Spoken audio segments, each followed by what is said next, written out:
My nephew was diagnosed with leukemia, and my daughter was the only one in the family who could save him. To save the only male heir, the only one to carry on their precious family name, my in-laws forced my frail daughter to donate her bone marrow. In the end, my brother-in-law's son lived. My daughter died on the operating table. Lost in a haze of grief, I clutched her cold, lifeless body and threw myself from the 18th floor. When I opened my eyes again, I was back. 3 days before my nephew's diagnosis was even known. In my first life, when my nephew Ted was diagnosed with leukemia, my daughter Amy was the only match. But Amy had been sickly since birth. The doctors explicitly advised against the donation. To protect the family's golden boy, they all insisted. They drugged me, knocked me unconscious, and dragged my little girl to the operating room. When I came to, the whole family was celebrating. Ted's transplant was a success. And my Amy was lying in the room next door, her small body still and cold. My father and mother-in-law looked at me with faces full of false sympathy. "Don't blame us, Lily," my mother-in-law had said, her voice cloying. "If it had been Amy with leukemia, we would have made Ted donate for her, of course. She just wasn't strong enough to survive," my father-in-law added with a sigh. "It was her fate. She was just unlucky." I was drowning in a sea of rage and despair, screaming for justice for my daughter. But they all pointed their fingers at me, calling me hysterical, irrational. Even my husband, Mark, stood by silently, his face a mask of indifference.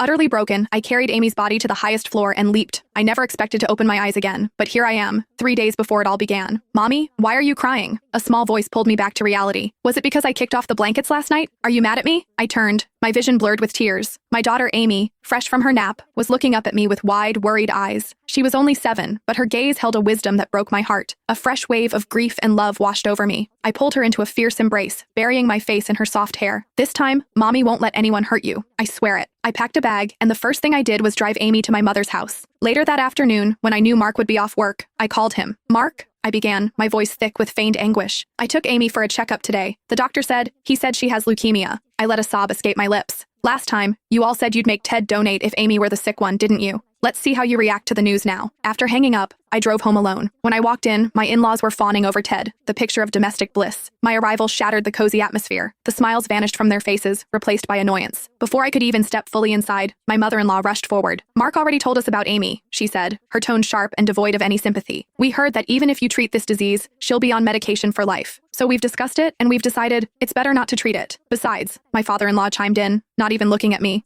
"you know our financial situation. We just enrolled Ted in that expensive advanced STEM camp. There's simply no extra money for Amy's medical bills. If you insist on treating her," my mother-in-law finished, "you'll have to get the money from your own family." One by one, they all nodded in agreement, sighing about Amy's terrible luck, her unfortunate fate. Their callousness didn't surprise me. I kept up my act, my voice trembling with a desperate plea. "Mom, Dad, my family will cover the costs, but the doctor said she needs a bone marrow transplant. The success rate is highest with a close relative." I came back to ask if he could just get tested to see if he's a match. The air in the living room went still. "Are you trying to ruin your nephew?"